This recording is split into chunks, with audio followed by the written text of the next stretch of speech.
Assalamu alaikum. Welcome back, all the students after the break. वालेकुम सलाम ma'am.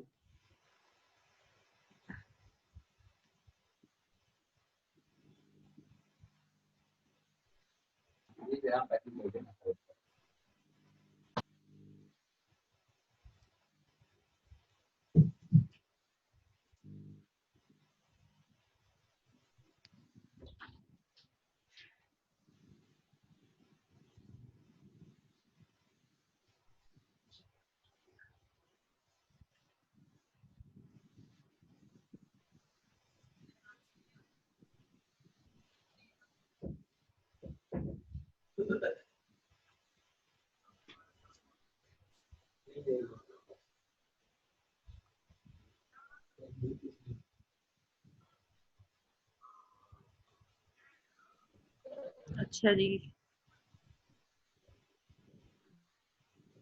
Girls में से तो कोई भी अभी तक वापस नहीं आया है। शुरू कर दूं मैं अपनी बात?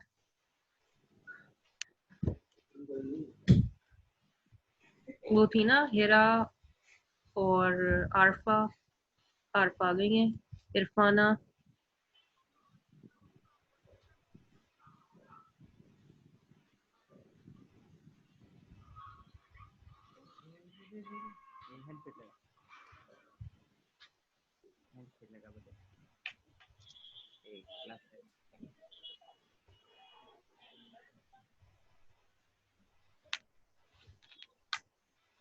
अच्छा जी,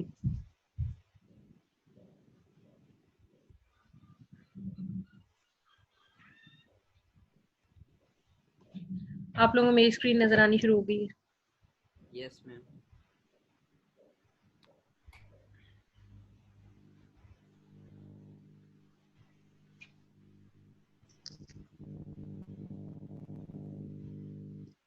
मैम कंप्यूटर से ज्वाइनिंग रिक्वेस्ट भेजिए, वो एक्सेप्ट करें।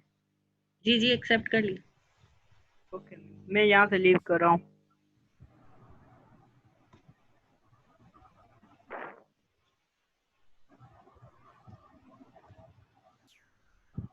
थोड़ा सा बिगनर ट्यूटोरियल ले लेते हैं हम एमएस एक्सेस का। जो डिटेल है और बहुत ज्यादा अच्छा ट्यूटोरियल है। मैं जो आपको समझाऊंगी वो पता नहीं आपको कितना समझ आएगा और कितना आपके लिए फायदेमंद होगा, कितना नहीं। लेकिन मैं बार बार आप लोगों को ये रिक्वेस्ट करूंगी कि बीबीएमएस से रिलेटेड दो ट्यूटोरियल्स मैंने शेयर किए हैं। एक है ये रहा एमएस एक्सेस का बेसिक ट्यूटोरियल। इसको आप जरूर देखें। अभी भी मुझसे पढ़ लेने के बावजूद भी, हालांकि मैं जो कुछ आपसे शेयर करूँ अभी, उसके बावजूद भी मैं आपसे बार बार रिक्वेस्ट करूंगी कि आप वो जो ट्यूटोरियल है वो जरूर देखें। ठीक है? बहरहाल एमएस एक्सेस एक मैम सॉफ्ट। जी एक्सक्यूज मी मैम। जी जी जी। ओ, जो आपने ट्यूटोरियल दिखाया ना उसके ऊपर जो सैंपल एक पड़ा है वो तो यहाँ पर ओपन नहीं हो रहा। कहाँ पर ओपन नहीं हो रहा? एमएस एक्सेस हमारे यहाँ है आपके मोबाइल पास? हो। जी मैम। ये एमएस एक्सेस की एक फाइल है और कुछ भी नहीं है। सैंपल जो नहीं है ये एमएस एक्सेस की एक फाइल है। इस पर जब आप क्लिक करेंगे तो आपकी फाइल एमएस एक्सेस की डाउनलोड हो जाएगी। मैम, डाउनलोड हो रही है लेकिन ओपन नहीं हो रही। क्यों नहीं हो रही ये? पता नहीं थोड़ा आप मैम। किसी और से शेयर करें कि क्यों आपके पास ओपन नहीं हो रही, क्या एरर आ रहा है। बाकी सबके पास तो मैम होपफुली ओपन हो रही होगी। कोई रीजन है उसको थोड़ा सा ट्रबल शूट करने की कोशिश करें या मुझे बताएं कि क्या मसला है, क्यों, क्या कह रहा है वो। मैम यही कह रहे हैं कि can't open this file. Ma'am I जी थिंक ये आसन दास मोबाइल पे ओपन कर रहा है इसलिए मैम। हाँ, तो आप लैपटॉप लैपटॉप। पे करें इसको। ये बात सही है। ये बात जीवन कुमार सही कह रहे हैं कि आप एमएस एक्सेस आपके कंप्यूटर पर अगर इंस्टॉल्ड है तो आप उस पे ओपन करें, हो जाएगी। अच्छा, बहरहाल उस ठीक फाइल है। में भी वो एक सैंपल है ताकि उसमें सब कुछ क्रिएटेड है, आप अच्छे से देख सकें। ऑब्जर्वेशन के लिए वो फाइल है। एमएस एक्सेस जब हम इस्तेमाल करते हैं, एक्चुअली एक डेटाबेस मैनेजमेंट सिस्टम है। यहाँ पर हम डेटा को स्टोर कर सकते हैं। ठीक है? सबसे पहली चीज जो एमएस एक्सेल में क्रिएट हो सकती, सॉरी एमएस एक्सेस में क्रिएट हो सकती है, वो है टेबल। हम क्यों इस्तेमाल करते हैं टेबल्स को क्रिएट करने के लिए? ठीक है? टेबल को दो सूरतों में हम देख सकते हैं। एक टेबल का डिजाइन व्यू होता है और एक जनरल व्यू होता है। मैं फिलहाल यहाँ से डिजाइन व्यू पे क्लिक करी। ये टेबल के ऊपर मैंने राइट क्लिक किया है और यहाँ से मैं क्लिक कर रही हूँ डिजाइन व्यू के ऊपर। जब मैं डिजाइन व्यू के ऊपर क्लिक करूंगी वो मुझसे पूछेगा कि इस टेबल को किस नाम से स्टोर करना है। फॉर एग्जाम्पल मैं यहाँ पर एक स्टूडेंट्स की टेबल बना रही हूँ, तो मैं इसका नाम दे देती हूँ स्टूडेंट्स। ठीक है, ये स्टूडेंट्स की टेबल आ गई। अब मैं इसको क्रिएट करूंगी। टेबल के अंदर कौन कौन से कॉलम्स होने चाहिए ये मैं यहाँ पर बताती जाऊंगी। यहाँ पर मैं लिस्ट ऑफ कॉलम्स या फील्ड, डेटाबेस मैनेजमेंट सिस्टम में कॉलम को फील्ड भी कहते हैं या लॉजिकली हम उसको एट्रीब्यूट भी कहते हैं, आपको पता होगा। तो हम सारे एट्रीब्यूट्स यहाँ पर मेंशन करते चले जाएंगे। फॉर एग्जांपल आईडी इसने खुद दिया हुआ है, आप आईडी दे सकते हैं, या आईडी के सामने इसने ऑटोमेटिकली दिया हुआ है ऑटो नंबर। अगर आप किसी फील्ड की टाइप ऑटो नंबर सिलेक्ट कर देते हैं, मतलब ये है कि वो जब भी आप कोई नई रो एंटर करेंगे 1 2 3 4 5 ऑटोमेटिकली वो ये नंबर को इंक्रीमेंट करता रहेगा। अगर आपको आईडी इस तरह की रखनी है तो आप ऐसी ऑटो नंबर की टाइप की रख सकते हैं। या जैसे हम सखर आईबी के स्टूडेंट्स होते हैं तो हमारे पास होता है CMS आईडी, लेकिन CMS आईडी हमें पता है कि उसकी टाइप ऑटो नंबर नहीं होती है। ठीक है, उसकी टाइप क्या होती है, हम उसको शॉर्ट टेक्स्ट रख लेते हैं।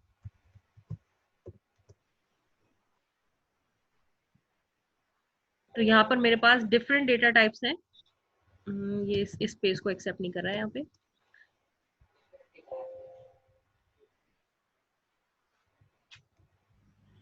ये मेरे ख्याल में कैप्स भी एक्सेप्ट नहीं कर रहा। CMS ID, the field name you entered does not follow MS Access object naming rules. If you pasted the name from another application, try pressing skip.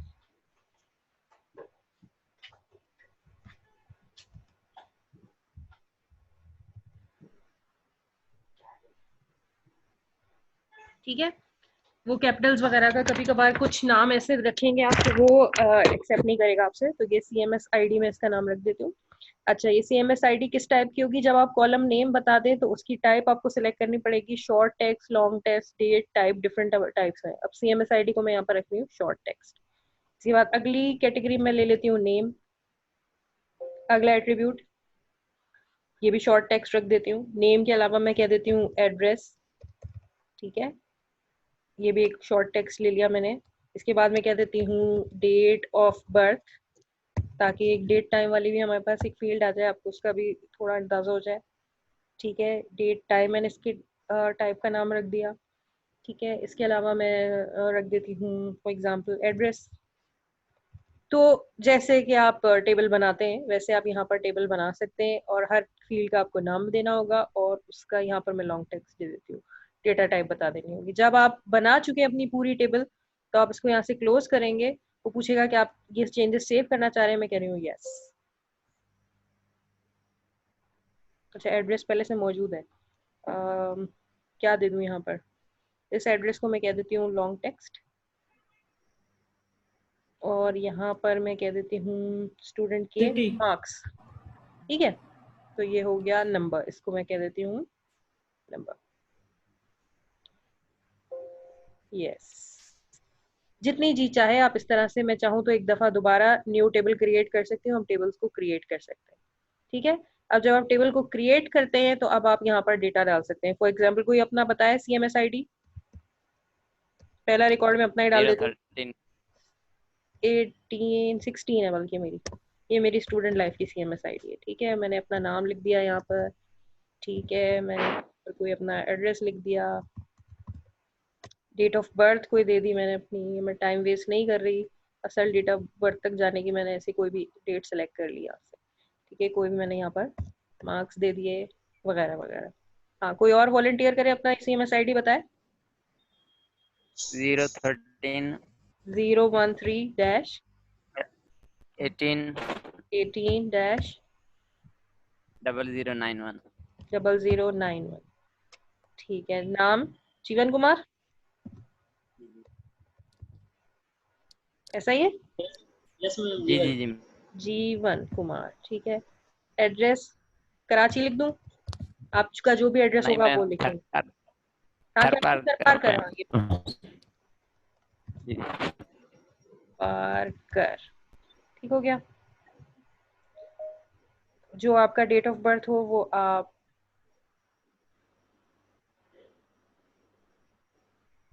45। Ma'am कोई भी लगा दे मैम, हाँ कोई भी लगा देती हूँ। हशीम आपकी क्लासेस खत्म हो गई है? सलमा बीबी कौन है इनकी मीटिंग आ रही है? क्लास खत्म हो गई है आपकी? अच्छा मुझे दिख रही है यहाँ पर नहीं, चलें नहीं होगी, ठीक है। और कोई एक एक रिकॉर्ड हम और ले लेते हैं। 013 डैश 18 0092 कौन है? शकूर। कौन है ये? शकूर। इकराम कश्मीर। ओके शकूर। कश्मीर वाकई है या नहीं है, या सिर्फ मजाक करें आपके साथ? बहरहाल मैंने कश्मीर ही लिख दिया यहाँ पर। मैम कश्मीर है। ठीक है, तो इस तरह से हम टेबल्स क्रिएट करते हैं। बात समझ में आ रही है आपको? जितनी जी चाहे हम यहाँ पर टेबल क्रिएट कर सकते हैं। अच्छा, टेबल क्रिएट करना क्या कमाल है, क्योंकि ये टेबल अगर मैं आपसे कहूँ कि MS एक्सेल में क्रिएट कर दें तो आप लोग नहीं कर सकते थे? कर सकते थे। इससे अच्छी टेबल शायद आप MS एक्सेल में क्रिएट कर लेते। तो ये एक्सेस जैसा एक नया हमारे पास प्लेटफॉर्म क्यों अवेलेबल है? तो अब थोड़ा सा हम इसके अंदर कुछ ऐसी चीजें देखते हैं जो हमें एक्सेल नहीं करने देगी, और जब हमें पता चलेगा कि DBMS या डेटाबेस मैनेजमेंट सिस्टम काम किस तरह से कर रहा होता है। अच्छा देखिए, सबसे पहले यहाँ पर इस टेबल पर मैंने क्लिक किया है और मैं यहाँ से सिलेक्ट करती हूँ क्रिएट, और अगला मैंने जो सिलेक्ट किया है वो है क्यूरी। DBMS का जो लोग लेक्चर ले चुके हैं वो क्यूरी, अगर मैं व्यू बोलूं तो व्यू भी मेरी बात समझ जाएंगे। MS एक्सेस में क्यूरी क्रिएट करना या आम किसी डेटाबेस मैनेजमेंट सिस्टम के अंदर व्यू क्रिएट करना बात एक ही होती है। व्यू क्रिएट हम इसलिए करते हैं कि इनकंसिस्टेंसी ना हो, रिडंडेंसी ना हो, सेम ही टेबल हो और उस सेम टेबल के अंदर से कुछ सेलेक्टेड डेटा पिक करके हम उसको देख सकते हैं। ये इसलिए होता है कि आपका पूरी इंफॉर्मेशन एक डेटाबेस मैनेजमेंट सिस्टम के अंदर हो सकती है और डिफरेंट डिपार्टमेंट्स को हम डिफरेंट व्यू असाइन कर सकते हैं। ठीक है, फॉर एग्जाम्पल हो सकता है कि सिर्फ एग्जाम डिपार्टमेंट का हम कोई व्यू बनाते हैं। एग्जाम डिपार्टमेंट सिर्फ किस चीज में इंटरेस्टेड होगा? वो आपकी CMS ID और आपके मार्क्स में इंटरेस्टेड होगा। उसको एड्रेस और डेट ऑफ बर्थ से हो सकता है कोई लेना देना नहीं है। ठीक है, तो ये कैसे क्यूरी बनाएंगे? ओके कर रही हूँ मैं। सिलेक्ट पे मैंने सबसे पहले क्या किया था, इसको बंद करती हूँ दोबारा। टेबल को सिलेक्टेड छोड़कर हम कह रहे हैं क्रिएट। क्रिएट पे मैंने जाके क्यूरी पे क्लिक किया था, क्यूरी विजार्ड। ठीक है, ओके किया मैंने। वो मुझसे पूछेगा आपको कौन सी टेबल के कौन से कॉलम्स का इस्तेमाल करना है। अगर आपके पास बहुत सारी टेबल क्रिएटेड है, फिलहाल मेरे पास टेबल ही एक है स्टूडेंट्स, अगर बहुत सारी होती तो यहाँ पर सारी टेबल्स की लिस्ट आ रही होती है और हम सिलेक्ट करते हैं हम कौन सी टेबल की बात कर रहे हैं। फिर उनके कौन से कॉलम्स चाहिए हमें इस व्यू के अंदर, तो मैं कह देती हूँ CMS ID, मैं कह देती हूँ मार्क्स। ठीक है, इवन नेम, सॉरी ये गलत किया मैंने, CMS ID और मार्क्स। और नेम ले या ना ले? छोड़ दें नेम को मैम। ले ले मैम। चले नेम भी ले लिया हमने। तो हमने ये सारे जो हमें चाहिए थे वो हमने सिलेक्ट किए, नेक्स्ट किया। और इसका नाम मैं क्या रखूं? बाय डिफॉल्ट वो कह रहा है इसका नाम स्टूडेंट क्यूरी है, मैं इसका नाम रख देती हूँ एग्जाम डिपार्टमेंट। Exam Curie. ठीक है, अब ये देखें मेरे पास एक टेबल एक और नजर आनी शुरू हो गई। ये टेबल नजर आ रही है आपको? CMS ID marks name. ये एक्चुअली कोई टेबल नहीं है, ये समझने की बात है कि ये एक व्यू है। असल टेबल तो ये थी जो ये स्टूडेंट्स टेबल है हमारे पास। लेकिन व्यू बनाने का फायदा ये होता है कि जिस डिपार्टमेंट को सिर्फ जितना डेटा चाहिए वो डेटा ही देखे और बाकी उसके अंदर रिडंडेंसी और इनकंसिस्टेंसी के इशू नहीं होते। फॉर एग्जाम्पल देखिए, मैंने शकूर के मार्क्स यहाँ पर 0 कर दिए। एग्जाम डिपार्टमेंट चाहे तो ये मार्क्स सही कर सकता है, मैं यहाँ पर 90 कर देती हूँ। ठीक है, इसको मैं कर देती हूँ क्लोज। तो अब ये देखें ओरिजिनल टेबल के अंदर भी मुझे ये चेंजिंग नजर आ गई। आमतौर पर अगर एक्सेल शीट होती तो एक्सेल शीट के केस में क्या होता, अगर ये कोई एक्सेल की फाइल बनी हुई होती रिजल्ट की या स्टूडेंट की, और मैं चाहती कि पूरे IBA के हर डिपार्टमेंट को ये टेबल मौजूद हो, उन सबके पास मौजूद हो। लेट्स सपोज MS एक्सेल था, ठीक है, एक्सेल के अंदर मैंने एक शीट बना ली। अब मैं वो शीट चाहती हूँ कि सब देख सकें, पूरा पूरे डिपार्टमेंट्स IBA के देख सकें, तो मैं क्या करूँ?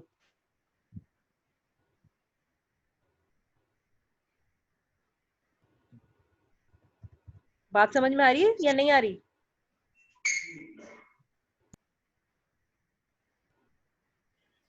क्वेश्चन समझ में नहीं आ रही है मैम।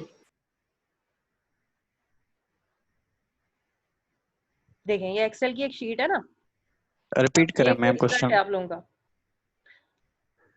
मैंने इतनी दफा क्लिक कर दिया, उसने मुझे इतने खोल के दे दी। अब ये मैं रिजल्ट चाह रही हूँ कि ये विजिबल सारे डिपार्टमेंट्स को, लेट्स सपोज। तो ये मैं किस तरह से सब डिपार्टमेंट के साथ शेयर करूँ? एग्जाम डिपार्टमेंट से कैसे शेयर करूँ? फाइनेंस डिपार्टमेंट से कैसे शेयर करूँ? शीट तो मेरे पास है, सबके साथ कैसे शेयर करूँ? हसनैन, जी मैम। ये शीट है मेरे पास, MS एक्सेल में एक टेबल है, मैं चाहती Yes, हूँ ये ma'am. टेबल मैं सब डिपार्टमेंट्स के साथ शेयर कर पाऊँ, तो मेरे पास क्या तरीका है?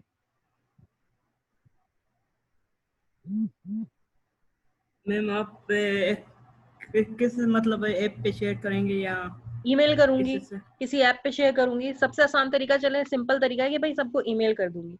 अच्छा, जब ईमेल मैं कर दें सबसे मैम। शेयर करूंगी तो इसकी अलग अलग कॉपी सबके पास नहीं बन जाएगी? एक कॉपी मेरे पास, एक कॉपी एग्जाम डिपार्टमेंट के पास, एक कॉपी जो है वो कोई एकेडमिक डिपार्टमेंट के पास, एक कॉपी कहीं, Yes, एक ma'am. कॉपी कहीं, अलग अलग कॉपीज नहीं क्रिएट हो जाएंगी?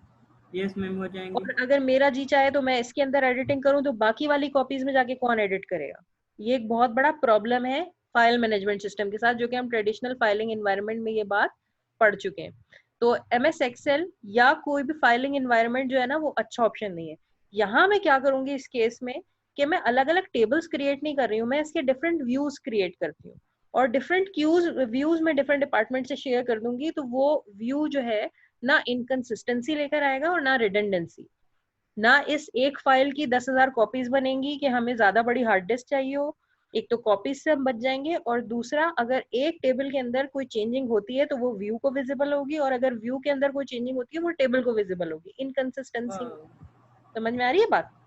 यस मैम, जबरदस्त। जैसे कि मैं यहाँ पर अगर मैं इस टेबल के अंदर कहती हूँ जीवन नाम कम लिखा हुआ है, भाई जीवन कुमार होना चाहिए, मैंने इसको एंटर किया, ठीक है, इसको क्लोज करती हूँ। अब मैं एग्जाम डिपार्टमेंट को जब खोलूंगी तो वहां पर मुझे चेंजिंग नजर आएगी, इनकंसिस्टेंसी नहीं होगी कि एग्जाम वाले में तो जीवन कुमार नहीं किया था हमने, स्टूडेंट वाले में किया था। तो ये एक ही डेटाबेस है, लेकिन इसके हम चाहें तो मल्टीपल व्यूज बना सकते हैं, और उस व्यू बनाने का फायदा ये होता है कि इनकंसिस्टेंसी और रिडंडेंसी नहीं होती। ये MS एक्सेल में नहीं हो सकता था। ठीक हो गया, पहली चीज ये।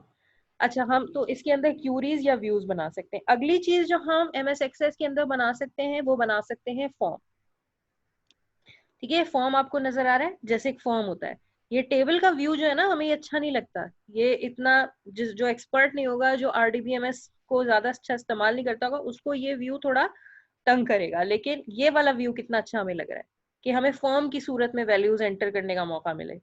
तो हम चाहें तो ये फॉर्म क्रिएट कर सकते हैं। ठीक है, फॉर्म क्रिएट किया हमने, क्लोज किया। Do you want to change save changes? Yes. ठीक है, मैं इसको कह देती हूँ माय फॉर्म। ठीक है, मेरे पास माय फॉर्म के नाम से एक चीज बन चुकी है। इस फॉर्म का फायदा ये है कि, एक मिनट में थोड़ा इसको, इस फॉर्म का एक फायदा ये है कि मैं वैल्यूज को आगे पीछे भी करके देख सकती हूँ कि भाई ये कौन कौन से रिकॉर्ड्स हैं, मैं यहाँ से रिकॉर्ड्स को चेक भी कर सकती हूँ। लेकिन अगर मैं चाहूँ तो मैं एक नया फॉर्म वैल्यू यहाँ से ऐड भी कर सकती हूँ। फॉर एग्जांपल, कोई बताया अपना CMS ID? 013 013 dash 18 dash 0102 0102। 02। ठीक है, नेम हसनैन रजा। हसनैन रजा। ठीक है, एड्रेस क्या लिखूं? दरीमाला। क्या? दरीमालो, लाड़काना। RE ऐसे लाड़काना। लाड़काना बस लिखे मैम। लाड़काना लिखूं? Yes ma'am. लाड़काना। ठीक है, डेट ऑफ बर्थ भी मैंने, अब यहाँ से डेटा इनपुट करना आसान लग रहा है हमें। ठीक है, तो अब देखें, मैं स्टूडेंट्स टेबल को जाकर देखूंगी, ये फॉर्म को मैं करती हूँ क्लोज।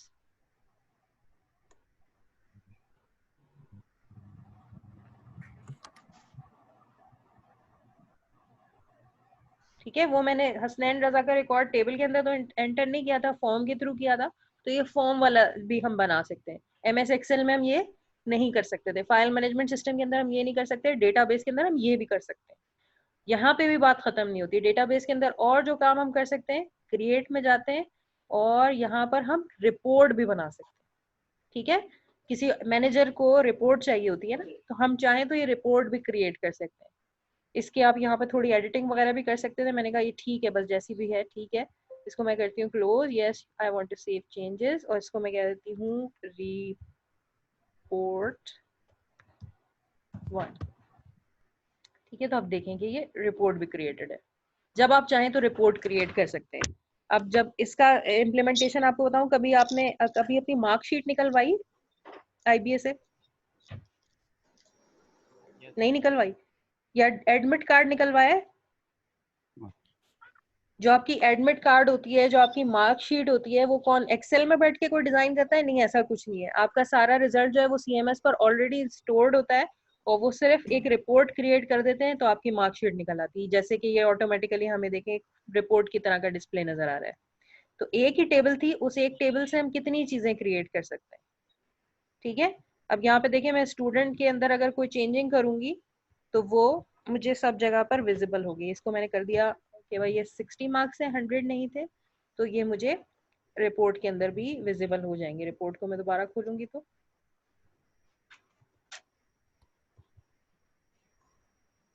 ठीक है, तो ये देखिए सारी चीजें आपस में कनेक्टेड है और अलग अलग तरह का हमें डिस्प्ले नजर आ रहा है। ये होती है MS Access. Graphical user interface के एतबार से आप डेटाबेस को क्रिएट कर सकते हैं, उसके अंदर डिफरेंट वेरिएशंस कर सकते हैं। ठीक है, ये है एमएस एक्सेस। इसके अलावा हमारे पास एक और चीज भी होती है जो कि काफी काम की है, वो है ओरेकल या एसक्यूएल की क्यूरीज। क्यूरीज आप यहाँ पर भी कर सकते हैं इस्तेमाल, जहाँ पर मैंने आपको भी बताया था एमएस एक्सेस के अंदर, लेकिन यहाँ पर थोड़ा आप ज्यादा अच्छे से इस्तेमाल करेंगे। एसक्यूएल ऑनलाइन क्यूरीज एक छोटा सा ट्यूटोरियल है, इसका ट्यूटोरियल भी आप यहाँ से फॉलो कर सकते हैं, या मैंने एलएमएस पर जो ट्यूटोरियल रखा है आप वो भी देख सकते हैं। और ये देखें सैम्पल डेटाबेस बना हुआ है, ये डिफरेंट टेबल्स बनी हुई हैं। इन टेबल्स को चाहें तो हम एक्सेस करके देख सकते हैं। एक सिंपल क्यूरी जो मैंने ट्यूटोरियल रखा हुआ है, उस ट्यूटोरियल के अंदर सिर्फ सिलेक्ट की क्यूरीज है, तो हम चाहें तो डेटाबेस में से कुछ चीजें सिलेक्ट कर सकते हैं। डेटा सिलेक्ट का मतलब होता है टेबल को सामने विजिबल करा पाना। यानी एक कस्टमर टेबल है, मैं देखना चाहती हूँ इस कस्टमर टेबल के अंदर क्या मौजूद है, तो मैं लिख सकती हूँ सिलेक्ट। ठीक है, स्टैरिक, स्टैरिक का मतलब है ऑल यानी सब कुछ। सेलेक्ट स्टैरिक फ्रॉम, और फिर टेबल का नाम दे दूं। मैं जिस टेबल का नाम दूंगी उस टेबल के मुझे रिकॉर्ड्स दिखा देगा ये। जब मैं क्यूरी पूरी लिख लूं तो यहाँ से मैं रन पर क्लिक करूंगी। देखिए मैंने कस्टमर्स लिखा है तो ये मुझे डिस्प्ले में क्या दिखा रहा है, कस्टमर की टेबल। अगर मैं यहाँ से कस्टमर हटा के लिख देती हूँ ऑर्डर्स और रन करूंगी तो ये मुझे दिखाएगा ऑर्डर्स की टेबल। तो ये हमने क्यूरी लिखी कि किसी टेबल को हम देख कैसे सकते हैं। ठीक है, अगर ये हमें स्टैरिक लिखने की वजह से सारे रिकॉर्ड्स दिखा रहा है, अगर मैं कहूँ सिलेक्ट कस्टमर नेम, कस्टमर के अंदर है कस्टमर नेम, हाँ जी customer name, select customer name comma address. अब मैंने स्टैरिक के बदले यहाँ पर लिख दिया कस्टमर नेम और एड्रेस और रन किया तो देखिए मुझे सिर्फ कस्टमर नेम और एड्रेस दिखा रहा है। तो इस तरह क्यूरीज लिख सकते हैं और वो क्यूरीज जो है वो आपको आउटपुट में शो हो सकती हैं, जो आप जिस तरह का डेटा देखना चाहें। दो टेबल्स के अंदर से देखना चाहें, दो टेबल के अंदर से देख सकते हैं। जैसे कि मैं थोड़ा सा अगर आपको याद कराऊं, ये डीबीएमएस का सबने लेक्चर पढ़ा है ना, डेटाबेस मैनेजमेंट सिस्टम का लेक्चर आप लोगों ने पढ़ लिया है ना? Yes ma'am. अच्छा, देखा था मैम। अगर आपने पढ़ लिया है तो मैं एक चीज आपको याद दिलाना चाहती हूँ।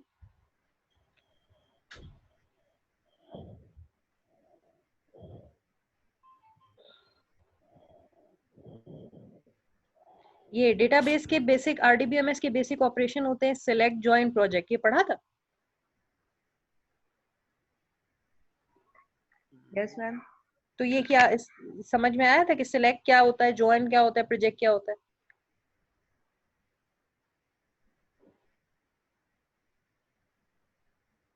नहीं समझ में आया था? देखिए सिलेक्ट पहला आरडीबीएमएस का ऑपरेशन है सिलेक्ट, ये अभी अभी हमने देखा। सिलेक्ट ऑपरेशन क्यों क्यों काम होता है कि हम डेटाबेस में से जो चीज डिस्प्ले करवाना चाहें वो हम डिस्प्ले करवा सकते हैं। सिलेक्ट ऑपरेशन होता है डेटाबेस के अंदर से चीजों को व्यू करने के लिए। अच्छा, कभी कभार जरूरी नहीं कि हम हमेशा जो है वो सारे जो है एक ही टेबल के अंदर से डेटा को देखना चाहेंगे। कभी कभार हम दो टेबल्स को कनेक्ट भी कर सकते हैं। ठीक है, जैसे कि कौन सी दो टेबल्स क्रिएट कनेक्ट हो सकती हैं? टेबल्स किस तरह कनेक्ट होती हैं डीबीएमएस में?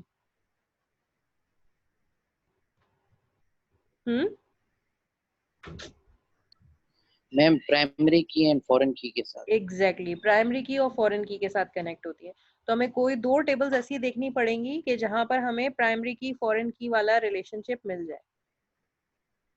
ठीक है, ये देखिए ऑर्डर है, ऑर्डर आईडी के अंदर ऑर्डर आईडी तो इसकी प्राइमरी की है, मगर ये कस्टमर आईडी और एम्प्लॉय आईडी क्या होता है? ये फॉरेन की है। कस्टमर आईडी प्राइमरी की थी कस्टमर की टेबल में, और एम्प्लॉय आईडी प्राइमरी की थी एम्प्लॉय की टेबल में। इस ऑर्डर की टेबल में ये क्या कर रही है दोनों? ये दोनों है फॉरेन कीज। ठीक है, इवन शिपर आईडी भी है। ठीक है, तो ये सब है ऑर्डर डिटेल्स की एक टेबल है कि जो हमें दिखा रही है कनेक्शन दिखा रही है। तो हम ये कनेक्शन देख सकते हैं। अगर मैं देखना चाहती हूँ एक जॉइन की अच्छी सी क्यूरी लिखते हैं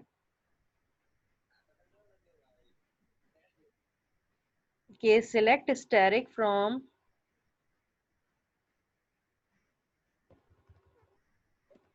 अब ये मुझे यहाँ पर सिर्फ कस्टमर नजर आ रहा है ना कि ये जो ऑर्डर किया है ये कौन से कस्टमर ने किया, लेकिन इस कस्टमर का नाम क्या है? अगर मैं ऑर्डर का नंबर देखना चाहूँ कस्टमर के नाम के साथ तो कैसे देखूं कि कौन सा ऑर्डर किस कस्टमर ने किया? कैसे देखूं? इसके लिए मैं क्या करूंगी? सिलेक्ट स्टैटिक फ्रॉम, स्टैटिक नहीं, मैं क्या देखना चाह रही हूँ? Order ID comma customer name. मुझे दिखाए पहले एम्प्लॉय ऑर्डर आईडी और फिर दिखाए कस्टमर नेम। कौन सी टेबल्स में से डेटा मुझे मिलेगा? एक मिलेगा ऑर्डर्स की टेबल में से, और कस्टमर नेम मुझे कहाँ से मिलेगा? कस्टमर्स की टेबल में से। Customers where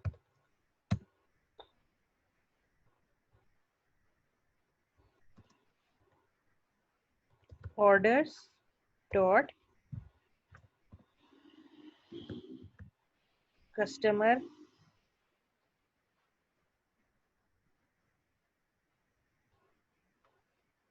ID is equal to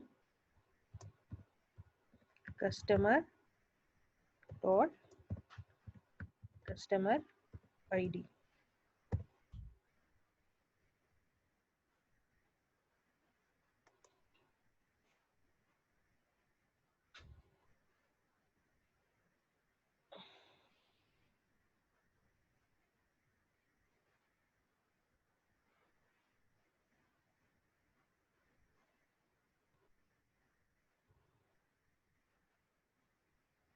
join की क्यूरी मैं थोड़ी इंटरनेट से ले लेती हूँ।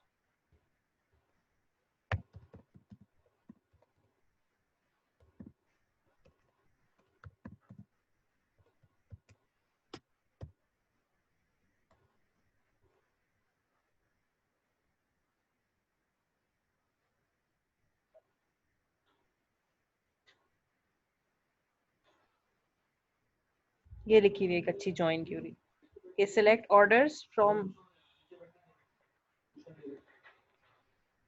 select orders ID, select customer name or customer ID, order date।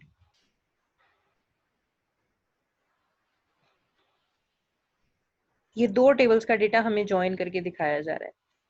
पहली टेबल कौन सी है? पहली टेबल है ऑर्डर की। ऑर्डर की टेबल में ऑर्डर आईडी मौजूद है, कस्टमर आईडी मौजूद है, ऑर्डर डेट मौजूद है। कस्टमर की टेबल में कस्टमर आईडी, कस्टमर नेम, ये दो अलग अलग टेबल्स हैं। लेकिन इस क्यूरी को लिखने के बाद क्या हुआ कि दो टेबल्स का डेटा जो है वो कंबाइन होकर हमें दिखा रहा है।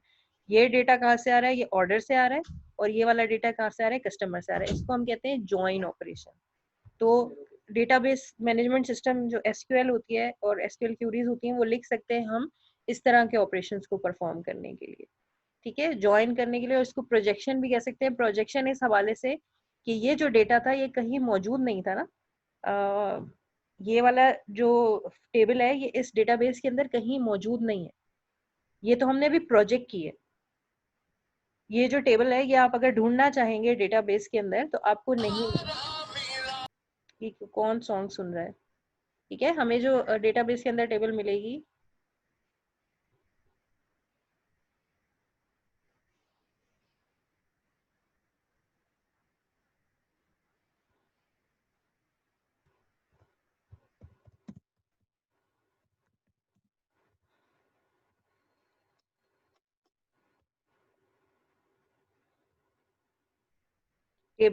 इस डेटाबेस के अंदर वो वाले टेबल जो हम देखना चाह रहे हैं कि जिसमें कस्टमर का नाम भी आ रहा हो और ऑर्डर की आईडी भी आ रही हो, ऐसी कोई टेबल हमें नहीं मिलेगी। जो ऑर्डर की टेबल है, ऑर्डर की टेबल के अंदर कस्टमर का आईडी तो मौजूद है, कस्टमर का नाम मौजूद नहीं है। लेकिन हम प्रोजेक्ट करवा सकते हैं, दो टेबल को ज्वाइन करके ये प्रोजेक्शन ले सकते हैं कि ऑर्डर आईडी और के साथ कस्टमर का नाम किस तरह से शो होगा। तो आपको इतनी कॉम्प्लिकेटेड क्यूरीज लिखनी आनी चाहिए, ये इंपॉर्टेंट नहीं है। लेकिन ये जो कॉन्सेप्ट जो कि बुक के अंदर मेंशन है, कॉन्सेप्ट आपको समझ तब आएंगे जब आप इन ट्यूटोरियल्स को फॉलो करेंगे। एक दफा सुनेंगे तो आपको समझ में आएगा कि कहाँ ज्वाइन इस्तेमाल किया था, कहाँ प्रोजेक्ट इस्तेमाल किया था। वरना आप रट्टा तो लगा लेंगे, लेकिन वो इस्तेमाल कैसे होता है डेटाबेस के अंदर ये आपको समझ नहीं आएगा। ठीक है, थोड़ा बहुत एक्सेस की बेसिक्स और क्यूरीज की बेसिक्स समझ में आ पा रही हैं आपको? अब खुद से बैठ के जब करेंगे तो आपको ज्यादा समझ में आएगा, जब आप खुद फारिग होंगे एमएस एक्सेस को इस्तेमाल करके देखें अपने हाथ से। और हाँ, एक और चीज जो आपकी प्रैक्टिस के लिए यहाँ पर मौजूद है, स्क्रीन मेरी नजर आ रही है ना आप सबको? Yes ma'am. Yes ma'am. ये देखें, जहां पर ये वाला जो वीक है ना, 19 मई से 25 मई के दरमियान, ये दो यहाँ पर मैंने प्रैक्टिस एक्सरसाइजेस भी रखी हुई हैं। ये खोलेंगे तो एमएस एक्सेस की प्रैक्टिस निकलेगी। एक वेब पेज पे आप जाएंगे जहां पर एमएस एक्सेस की प्रैक्टिस मौजूद है, ये यूआरएल आपको खोलना पड़ेगा। और इसी तरह आप चाहेंगे, ये पूरी यहाँ पर कुछ एक्सरसाइजेस दी गई हैं, हर एक एक्सरसाइज को आप पढ़ सकते हैं और उस एक्सरसाइज का सॉल्यूशन भी अवेलेबल है। अगर आपको नहीं करना है तो सॉल्यूशन भी मिल जाएगा। इसी तरह जो है वो ये एसक्यूएल क्यूरीज की भी एक एक्सरसाइज अवेलेबल है, उसके पहले एक्सरसाइज को आप देख सकते हैं। अगर एक्सरसाइज करनी नहीं आए तो वहां पर उसका सॉल्यूशन भी अवेलेबल है। ये दोनों नॉन क्रेडिट है, इसके कोई मार्क्स नहीं है, लेकिन जब आप इनको करते जाएंगे, इसको देखते जाएंगे तो आपको थोड़ा समझ में आएगा। और अल्टीमेटली जब आप क्विज देने बैठेंगे, अपना जो सेकंड मिड देने बैठेंगे, तो आपको हर क्वेश्चन का जवाब अच्छे से आ रहा होगा क्योंकि आपने इस्तेमाल किया होगा। मैं ऑप्शंस के बारे में आपसे नहीं पूछूंगी, जैसे फर्स्ट मिड में मैंने आपसे डायरेक्ट एमएस एक्सेल के बारे में कुछ नहीं पूछा था, लेकिन इस्तेमाल करेंगे तो आप सवालों का अच्छा जवाब दे पाएंगे। सेम यहाँ पर भी यही है कि अगर आप एक दफा इन ट्यूटोरियल्स को फॉलो करेंगे तो आपको ज्यादा अच्छा समझ में आएगा। अदरवाइज यही है कि जब आपने उनको प्रैक्टिकली नहीं देखा होगा तो याद रखना बड़ा मुश्किल हो जाएगा, हर सवाल का जवाब आप इतना अच्छा नहीं दे पाएंगे।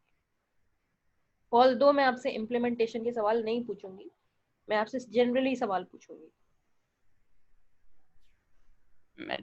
ठीक है मैडम, हम कोशिश करेंगे, लेकिन मैम डीप में तो नहीं आएंगे ना क्वेश्चन एमसीक्यू? समझा रही हूँ, डीप में थ्योरेटिकली मैं आपसे पूछ सकती हूँ, बुक के चीजें डीप में आ सकती हैं, लेक्चर से चीजें डीप में आ सकती हैं, लेकिन ये प्रैक्टिकल चीजें मैं डीप में बिल्कुल नहीं पूछने वाली। लेकिन हाँ, इनको आप एक दफा अटेम्प्ट जरूर कीजिएगा। ठीक है मैम। जी, और क्वेश्चंस कोई? हसनैन, थोड़ा बहुत क्लियर हो गया जो थोड़ा बहुत मैंने एमएस एक्सेस का ट्यूटोरियल दिया आपको?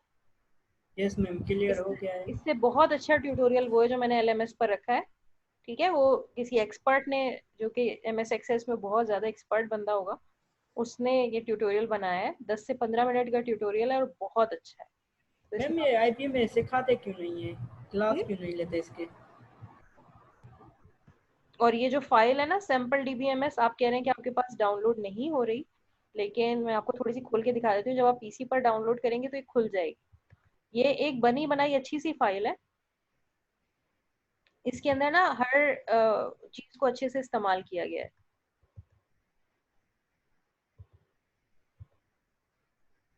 ये देखें, जितने भी फीचर्स हैं, क्यूरी, ये कस्टमर की एक टेबल बनी हुई है, मैनेजर की एक टेबल बनी हुई है, क्यूरीज बहुत सारी बनी हुई है, तो हर फीचर को बहुत अच्छे से उन्होंने थॉरोली इस्तेमाल किया है। ताकि आप समझ पाएं कि एक्सेस के अंदर ये चीजें किस तरह बनाई जाती हैं, किस तरह इस्तेमाल होती है। ठीक,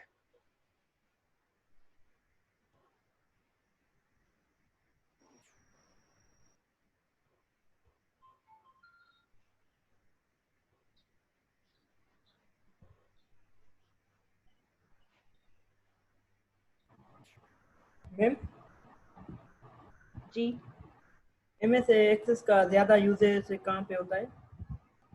ऑर्गेनाइजेशन में डेटाबेस बनाने के लिए MS एक्सेस इस्तेमाल हो सकता है। छोटी ऑर्गेनाइजेशंस जो हैं, कोई एजुकेशनल इंस्टीट्यूट हो सकता है, कोई छोटा होटल हो सकता है, लेकिन छोटी ऑर्गेनाइजेशन के अंदर MS एक्सेस का इस्तेमाल होता है, क्योंकि जैसे ही आपका डेटा बहुत ह्यूज साइज का हो जाता है तो MS एक्सेस उनको इतनी अच्छी तरह से हैंडल नहीं कर पाती है, फिर ओरेकल इस्तेमाल होता है। जैसे सक्कर IBA जितनी बड़ी जो कोई एक्सेस ऑर्गेनाइजेशन है ना, उनका डेटा MS एक्सेस पे नहीं होगा। अगर हम सारा डेटा MS एक्सेस पे रखेंगे तो वो स्लो हो जाएगा। नेटवर्क पर बहुत ज्यादा ह्यूज नंबर ऑफ टेबल्स जिसके अंदर बहुत ज्यादा रिकॉर्ड्स हों, और नेटवर्क पर एक ही फाइल को कई लोग हर डिफरेंट लोकेशन से एक्सेस करने की कोशिश कर रहे हों, ऐसी सिचुएशन में MS एक्सेस ज्यादा अच्छा नहीं होता। MS एक्सेस बहुत अच्छा है कि कोई छोटी सी ऑर्गेनाइजेशन है, छोटा सा नेटवर्क है, वहां पर आपने इसको बैकएंड पर रख दिया है। ठीक है, और जितनी आपकी ऑर्गेनाइजेशन बड़ी है और वहां पर डेटा ज्यादा स्टोर हो रहा है, जैसे कि सक्कर IBA की मिसाल बहुत अच्छी है, तो वहां पर ओरेकल इस्तेमाल होती है। जी इरफाना, कुछ पूछना चाह रही हैं?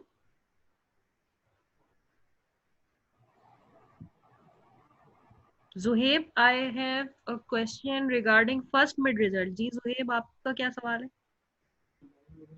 अस्सलाम वालेकुम मैम। वालेकुम सलाम जी।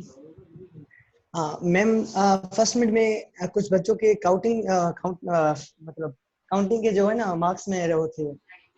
जिनके थे मेरे वो तो उसी वक्त 13.5 वहीं पे हो गया था। आपका क्या है? नहीं मैम, मेरी 2 मार्क्स थी, मेरी थी 15.5। काउंटिंग मिस्टेक है। जी जी जुहेब अहमद, C सेक्शन। जी मैम। ठीक है, मैं आपका पेपर दोबारा रिकाउंट कर लूंगी और मैं आपको आज ही या ज्यादा से ज्यादा मुझे कल तक का टाइम दे दें, मैं आपको कल तक अपडेट कर दूंगी। अगर मुझे कोई काउंटिंग मिस्टेक नजर आई तो मैं उसको चेक कर लूंगी। Thank you ma'am. ठीक है, क्या आपने नाम बताया? जुहेब अहमद ना? जी जी जी मैम। ठीक ठीक। ओके फिर भी जो है ना, अगर मैं आपको कल तक जवाब ना दूं, क्योंकि मैं हो सकता है खुदा ना खास्ता भूल ना जाऊं, तो आप मुझे कल तक जी अगर जवाब ना दूं तो आप मुझे ईमेल करके एक दफा याद करा दीजिए। Okay ma'am. नहीं तो हो सकता है कि आपको इससे पहले, हाँ बल्कि ईमेल कर ही दीजिएगा ताकि मैं आपको रिप्लाई करूँ ना। मेरे पास ईमेल एड्रेस आपका आ जाएगा, मैं आपको उसी में रिप्लाई करके बता दूंगी कि आपके मार्क्स सेम है या काउंटिंग मिस्टेक थी या कितने हो गए। ठीक है, मेरा ईमेल एड्रेस है आपके पास, आप मुझे ईमेल में ये सारी बात लिख देंगे तो मुझे जरा याद रहेगी। जी मैम। ओके जी इरफाना, आपका क्या क्वेश्चन था?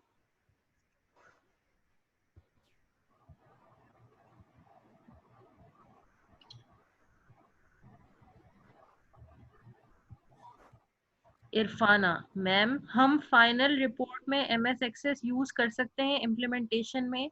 बिल्कुल यूज कर सकते हैं। MS एक्सेस एक ऑप्शन है, बिल्कुल आप यूज कर सकती हैं। इवन आप MS एक्सेस यूज करना चाहें, MS एक्सेस यूज कर सकती हैं, ओपन है, उसकी फाइल आप अटैच कर दीजिएगा।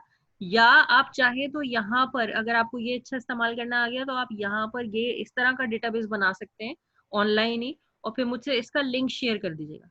ठीक है, यहाँ पर जब आप टेबल बना रहे होंगे ना, ये टेबल्स तो इसकी ऑटोमेटिक बनी हुई, आप अपनी ऐसी टेबल्स ऑनलाइन बना सकते हैं और मुझे उसका लिंक शेयर कर दीजिएगा। जहाँ पर फाइल शेयर करनी है, वर्ड की फाइल हो या कैसे भी, तो अगर आप मुझे वहां पर लिंक शेयर कर देंगे तो भी मैं यहाँ आकर चेक कर दूंगी ऑनलाइन।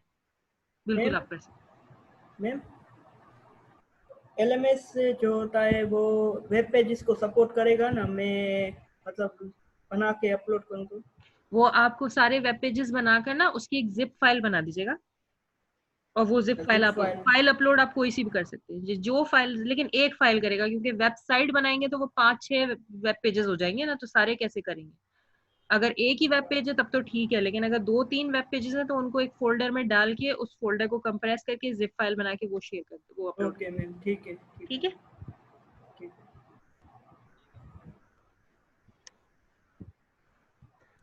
Okay ma'am. जी, अब हो गए आपके क्वेश्चंस या अभी भी कोई बात है? मैम हो गए। ठीक है, क्लोज करें इस सेशन को। Yes ma'am. ठीक है, बहुत खाली मैं बहुत यस आपका मैम। थैंक यू ज्वाइन करने का। अब आप you, लोगों को ma'am. बहुत बेस्ट ऑफ लक है मेरे सेकंड मिड के एग्जाम के लिए, आपके बहुत अच्छे मार्क्स आएंगे इंशाल्लाह। जी, और इरफाना कुछ और भी पूछ रही हैं। मैम प्रेजेंटेशन 30 जून के बाद देनी है या पहले? आपकी पहले हो जाए तो आप सेकंड मिड के बाद दे सकते हैं। 30 जून के बाद ड्यू है, यानी उसके बाद आप मुझे अपनी मर्जी का शेड्यूल नहीं दे सकते। 30 जून के बाद तो शेड्यूल मैं बताऊंगी, जिस दिन मैं जिसको असाइन करूंगी उस दिन उसको प्रेजेंटेशन देनी ही पड़ेगी। लेकिन अगर आप 30 जून से पहले कोई वॉलंटियर बेसिस पर प्रेजेंटेशन देना चाहते हैं बिल्कुल दे सकते हैं।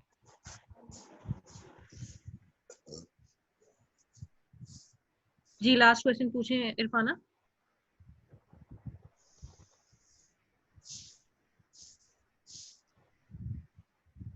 हाँ बिल्कुल, रिकॉर्डिंग मुझे आप सेंड कर सकते हैं। इरफाना पूछ रही हैं कि प्रेजेंटेशन कैसे देनी है, जूम पे देनी है या रिकॉर्ड करके हम पर्सनल भेज सकते हैं? जूम पर दें तो बहुत अच्छी बात है, नहीं बिल्कुल जरूरी नहीं है जूम।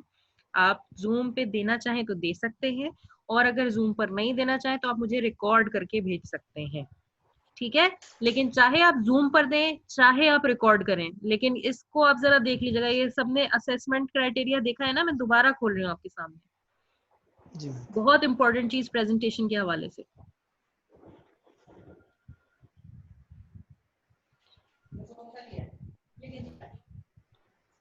मार्क्स तो मैं इसके डबल कर दूंगी सारे, लेकिन ये देखें प्रेजेंटेशन के अंदर एक बहुत इंपॉर्टेंट चीज है टाइम मैनेजमेंट, ठीक है। आपकी फुल मार्क्स आपको तब मिलेंगे जब आपने 5 मिनट के अंदर अंदर अपनी प्रेजेंटेशन खत्म कर दी होगी, तो क्योंकि बहुत ज्यादा कुछ नहीं समझाना है, सिर्फ आपका वो प्रोजेक्ट जो आप प्लान मुझे ऑलरेडी भेज चुके होंगे और जो इम्प्लीमेंटेशन आप ऑलरेडी भेज चुके हैं उनको ही करना है। 5 मिनट के अंदर वाइंड अप करना है फुल मार्क्स के लिए।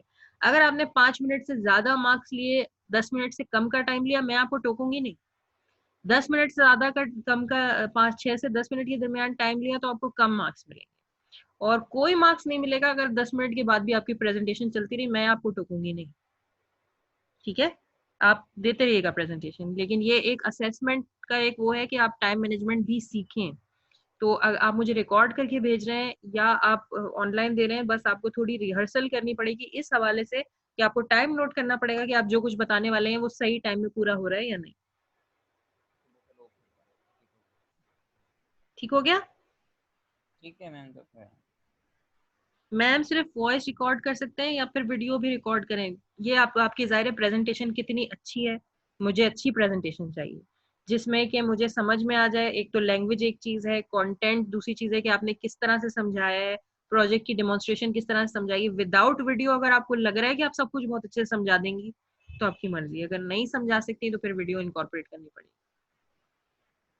मैं आपको बाउंड नहीं कर रही हूँ, जाहिर है मुझे पता है टेक्नोलॉजिकल कंसर्न्स हैं और मुझे पता है कि वीडियो रिकॉर्ड करना कितना मुश्किल है जो मैंने वहाँ पे रखे हुए हैं। आप लोग पता नहीं आसानी से आपके लिए होगा कर पाना या नहीं, लेकिन बस आपको ये मेक श्योर करना है कि मुझे और हर सुनने वाले को समझ आए।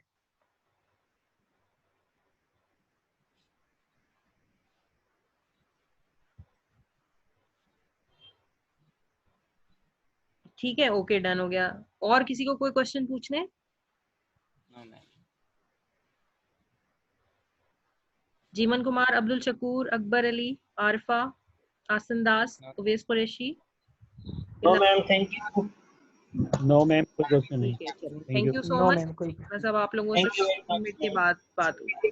Thank you ma'am. Allah Allah Hafiz. Allah Hafiz. Thank you ma'am.